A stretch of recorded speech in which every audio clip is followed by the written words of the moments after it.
What's up, guys? Ryan here. So this is the November 2019 passive income report. Let's look at the numbers. So Amazon FBA led the way with $2,431.90 of profit. Dropship print on demand was second with $2,022.52 of profit. Amazon Merch brought in $1,254.98 of royalties, and Google Ads brought in an additional $412.74. So now let's look into the story behind these numbers.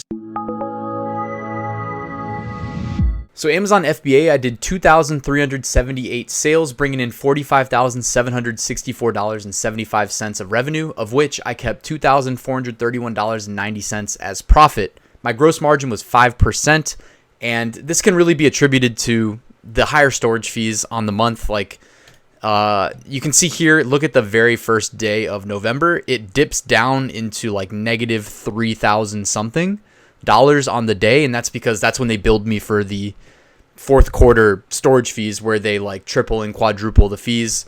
It's not even that I didn't do a good job projecting inventory levels. I actually did a good job projecting my inventory levels for my existing SKUs. Even though if you look back at my November, December income reports from 2018, you'll see a similar story. This year, what really kind of dragged me down, not that, you pay high inventory storage fees across the board regardless, but my newest SKU that I launched in the summer, I launched 3 new SKUs this year, but my newest one that has the highest potential in a very competitive space, they're also pretty big. They're not like too big and too bulky. They're not oversized, but they're the biggest and heaviest SKU that I sell. So they're definitely, I'm paying for having those, having the extra units at the warehouses right now. And there's a little bit of seasonality about them that I didn't, I guess, project perfectly. But it's also worth pointing out, guys, that like when you're ordering from suppliers, you order higher quantity, you get a better price. You pay a lower price per unit. Also shipping. With inbound shipping from overseas to the US, you save money shipping in larger quantities than lower quantities, for the most part.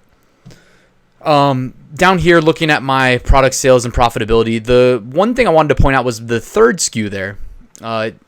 Without naming it, when I say third SKU, meaning like third most profit driven, is a product that I resurrected from the dead. It's actually associated with the brand that I launched in 2017, associated with my website that drives my Google AdSense revenue that I don't really talk too much about on the blog, but I do list it. I launched a brand associated with that website, and there's only, I think, well, actually in total, it'd be 4 SKUs left over from that brand. 2 products, really. 3 of the SKUs are variations of the same product, and then the other one is this new one that's third most profitable here. And what's cool about it is I don't know why I had the idea of bringing it back. I guess I thought I thought it would do well during Christmas this year. But I had my guy on the ground in China help me find a new supplier for this product, and I don't want to say I outsmarted myself, but when I first launched this product, it was kind of like a higher end version of it that I guess the market really didn't care for. So the feedback wasn't that great. The price point, because it was a little bit nicer, was, I believe, I think I listed it in my blog post here. Let me scroll down. All right, yeah, so I was paying $2.10 a unit before. With this new supplier that my guy on the ground in China found, I'm paying $1.10 per unit. And when I factor in inbound shipping fees, it's only $2.18 per unit. So I'm able to price in the price range of $9.99 to $11.99. Plus, I usually run like a coupon because it is a competitive niche. It's a competitive space. I am piggybacking off of the previous sales history.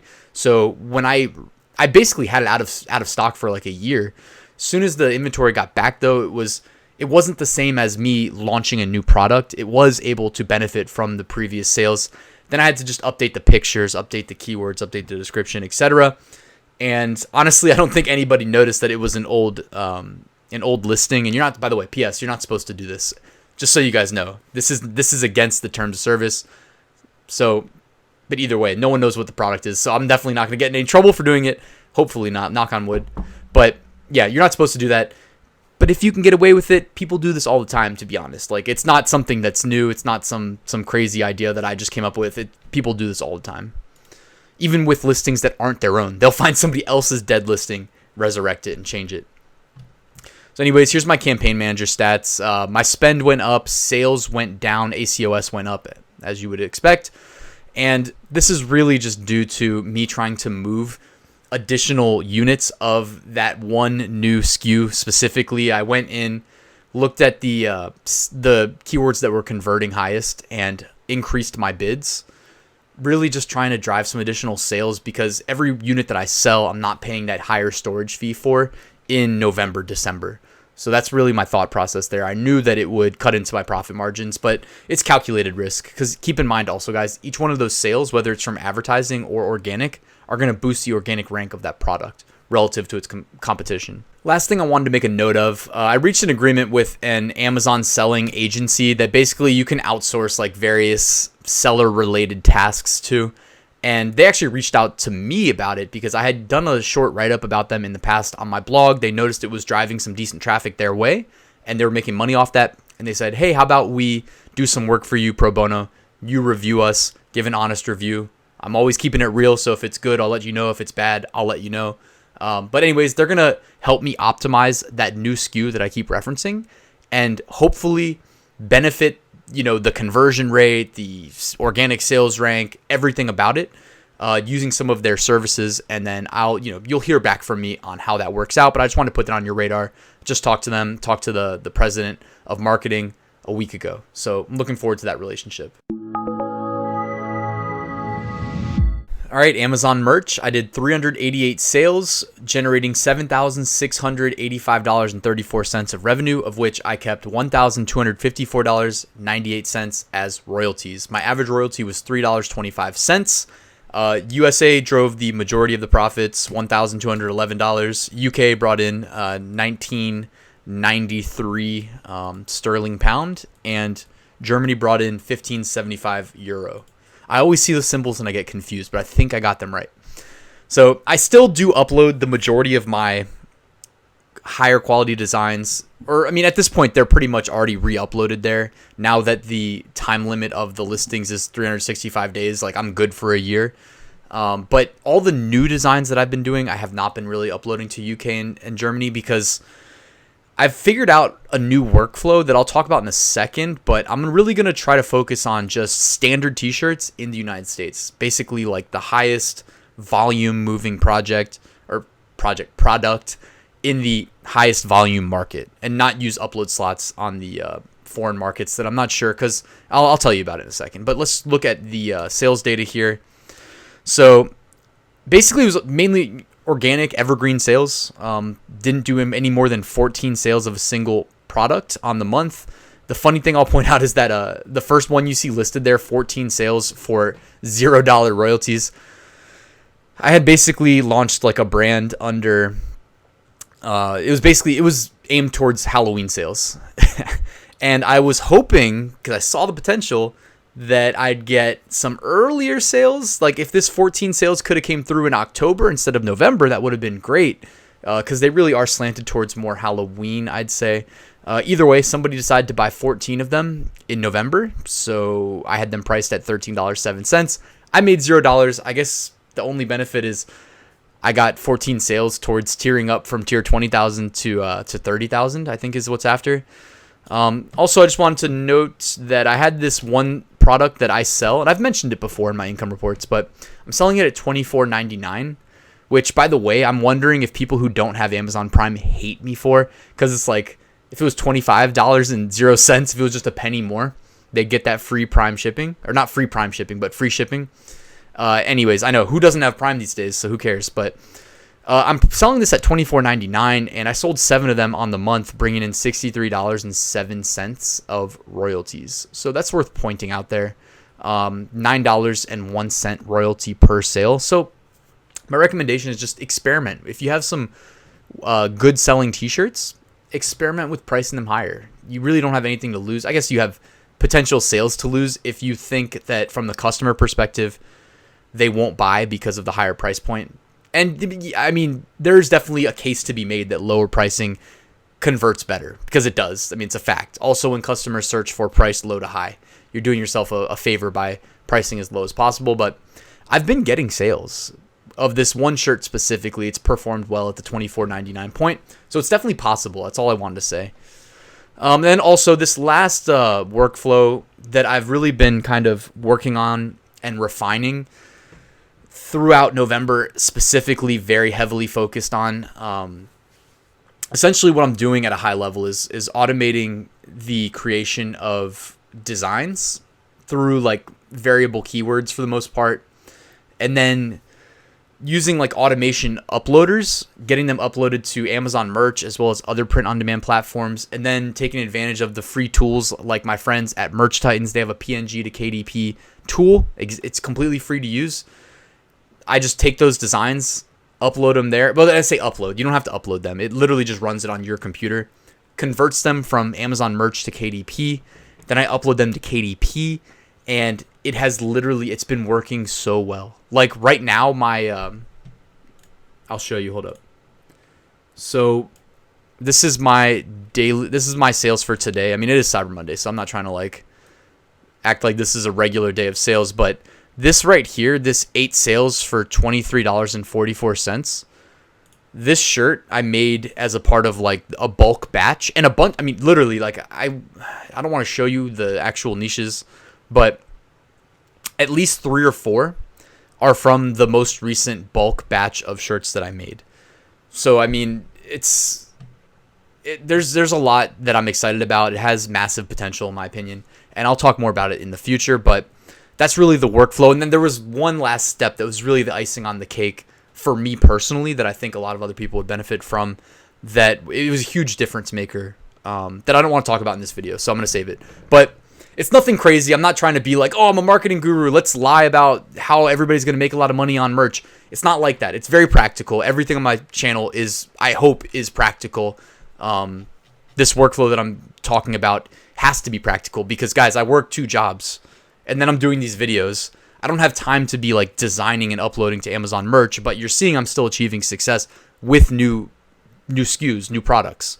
And if I can do it, you can do it for sure. So I'm going to talk more about that in the future. But really, that was mainly it for Amazon merch. I'm going to be focusing on, I have a little bit over 10,000 upload slots to fill, and I'm recording this video on December 2nd. So I've got my work cut out for me, but I'm up for the challenge. You know, I've got the tools that I need to give myself a realistic shot of maxing out my upload slots in time for Christmas. So wish me luck. Dropship print on demand. I did 398 sales, bringing in $2,022.58 of profit. Breaking down my sales by platform, I did 130 on Amazon.com, 16 on Amazon.co.uk, 0 eBay, 0 Etsy. Yes, I'm still suspended from Etsy. I'll talk about that in a second. 98 on Redbubble, 5 on Spreadshirt. And then here's the most pleasant surprise. TeePublic, 27 sales. That's almost a sale a day. So they've been great. I think, like, honestly, I don't know how it works. If they wrote some algorithm to see what sellers to promote, I think they're promoting me because I'm getting consistent sales. So I'm very happy with TeePublic. Teespring, 0. I don't know what's wrong with Teespring. I'm going to crack that egg soon. I'm going to figure it out. I might launch another account. I don't know. And just run more tests. I think you can have multiple Teespring accounts. Zazzle, 0 as well. But if you guys are wondering, like Spreadshirt, TeePublic, Teespring, Zazzle, and Redbubble, honestly, I have the same uploads on all those platforms. I mean, Redbubble, I have about 600 more products uploaded because I got an earlier start on Redbubble. But the rest, those other 4, same products on each platform. So why are some performing so much better than others? Now, I don't want to get too in depth about these platforms because I have, people, obviously some people reach out to me on YouTube comments, emails, Facebook, and I see it's not uncommon for people to like prioritize platforms like, maybe not Spreadshirt, but Zazzle. Zazzle, I've been hearing, it's been coming up too often. Teespring's been coming up too often. These shouldn't be prioritized over Amazon merch or KDP. Like, you got to get into the programs that merch and KDP stand way above Spreadshirt, TeePublic, Teespring, and Zazzle. Way above. Like, merch and KDP are tier 1 options.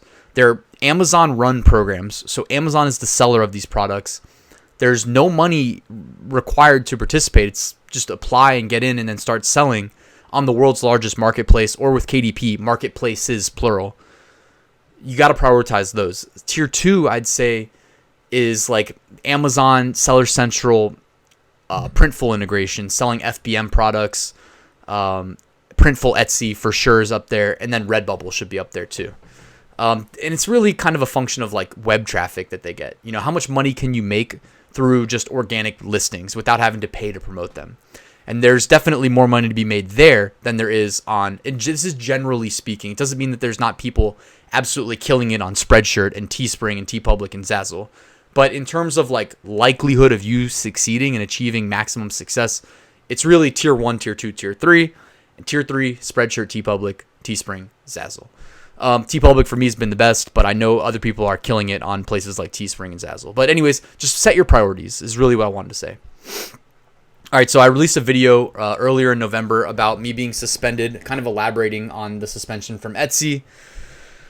So far, the follow-up, I've called support, talked to them 3 times. I had them finally escalate to whatever department they're escalating to with regards to people calling in and saying, hey, can you have a manual review of my Etsy shop that had almost 3,000 sales and average 5-star review? And I got a copy-paste response that said, you're out of luck, basically.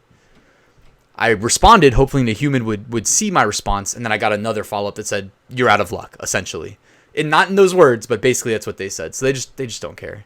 And I've joined some other Facebook groups trying to do research. Plenty of people that were selling more than me in Etsy have just been banned for no reason. So it sounds like a lost cause. I don't want to give up yet. I feel like there's other avenues I can try to exhaust to see if I can get that account back. But I mailed them a letter at their New York office, sent it in mid-November, have not heard back. So I don't know if that's a waste of time. Most likely it is. I'm starting to connect with people on LinkedIn and Facebook that went to my college and work at Etsy in hopes that somebody can point me in the right direction, or go to their like company Outlook directory and just give me an email of a human. Etsy keeping commerce human, even though everything is automated and they don't care. They do not care. They sent their sellers stickers like a year and a half ago that said, keep commerce human. I wish I kept one of those stickers because it's just such a parody. They're such a parody of themselves. It's because they're doing the opposite more so than any of their competitors that I've dealt with. But anyways, I can't make this another Etsy rant video. It's still, again, definitely worth selling on Etsy. There's so much money to be made. If my account wasn't suspended, I would have made $1,000+ profit in the month of November. So that's literally $1,000 just disappeared into thin air. Which, even saying, I feel like I haven't really thought that much about it because I didn't want to get mad about it. But man, that does suck. Like saying it right now, it sucks. Because for sure, it would have been $1,000+. As well as I was doing on the other platforms. Also, really quick, let me touch on Amazon.co.uk. Someone emailed me earlier today asking if it's worth selling print on demand through Seller Central because it does require a pro account, which is $40 a month. And my response is Amazon.co.uk, this 16 sales resulted in $249.47 of profit. That's in .co.uk, which is a pretty minor market compared to Amazon.com. It's not minor, but it's smaller, right? So if I can make $249.47 of profit on a month selling on like .co.uk, you should absolutely be selling on Amazon.com through Seller Central. My Dropship print on demand course, it goes in pretty big depth about how to sell on like Etsy Printful, how to sell on Amazon Printful. I will touch a little bit on like Gearbubble because I know there's a lot of people that sell through Gearbubble, even though I do not recommend Gearbubble over Printful. Got to go on record again saying that I don't think you should be paying monthly fees to use them as a production partner when I think honestly outside of coffee mugs, like Printful is a better option anyways, and shot glasses. Anyways, though, table that for another video too. But that course is on the way. I'm working on it in my spare time, which I don't have that much of, but I'm doing everything I can to get it out in the next like 2 weeks. So hopefully that'll be done. I'm gonna do everything I can. I feel like I say that too often though, and it's like not done yet. So I gotta figure something out. As I record this video after working a 9 to 5 and then teaching 2 classes, getting home at like 9 p.m. and then, anyways, I know nobody cares. So I think that pretty much sums it up for the Dropship print on demand income report. $1,000 left on the table due to Etsy suspending my account. That sucks. But because I preached diversification, I was still able to crack the $2,000 profit mark. Because like I said, guys, more products, listed for sale on more marketplaces will result in more money. It's a pretty simple equation. It doesn't mean that you can't hit some trend out of the park and make like massive profit in a single day or in a short span of time. That can also be done. But I really think it's all about like diversifying your niches, targeting evergreens, posting them on as many products and marketplaces as possible. It's how you create a sustainable, recurring, passive business that you can benefit from today and down the road. So back to the top, just to recap, Amazon FBA brought in $2,431.90 of profit. Amazon Merch, $1,254.98 of royalties. Dropship Print on Demand, $2,022.52 of profit. Google Ads brought in $412.74 of ad revenue. And altogether, guys, this brought in $6,122.14 of passive income profit on the month of November. In the fourth quarter, obviously, I'd like to have a little bit more money. My Etsy shop being suspended didn't help, and the Amazon storage fees crushing my profits did not help that much either. I guess I also really quickly should mention that like there's some guy is imitating my top selling brand on FBA. I forgot to mention this in the FBA section, but I guess imitation is the best form of flattery, and essentially he's literally launched like my top 4 best selling SKUs exactly as I'm selling them. It might, for all I know, it could be my supplier. I could just be competing directly with the supplier. I don't know. But literally copying me exactly under a different brand and then undercutting my pricing by like a pretty massive margin. So it could be like my supplier. It's probably not the supplier realistically, because it could be anybody else, and they seem to know what they're doing. They understand the concept of deferring profitability to pursue like future organic rank and future profits. So that's kind of a thorn in my side. I'm not really too worried. Like, I'm brand registered. I'm the authority in that niche. But anyways, it's something to keep an eye on. So that's also, I've had to reduce some of my price points on FBA. So Amazon FBA usually brings more money between that, storage fees, and then high advertising. By the way, my advertising costs are deducted from my FBA profits. When I say transparent passive income report, it's as transparent as I can be without giving you the SKUs. And there's reasons for not doing that. But anyways, guys, thank you for checking out this video. I hope it helped. I hope it gives you that realistic insight into the passive income climb. And hopefully it inspires you to go after it yourself. I mean, I'm doing this while working a 9-to-5 and then teaching 3 college courses per semester and having a life, or at least attempting to. So, if I can do it, so can you. And I hope you guys enjoyed this video. If you did, hit that like button. If you're new here, please consider subscribing. If you have any questions, comments, feedback, hit me up below, and I'll see you at the next one. Passive Income School is open. Enroll now at RyanSmethod.com. Thank you.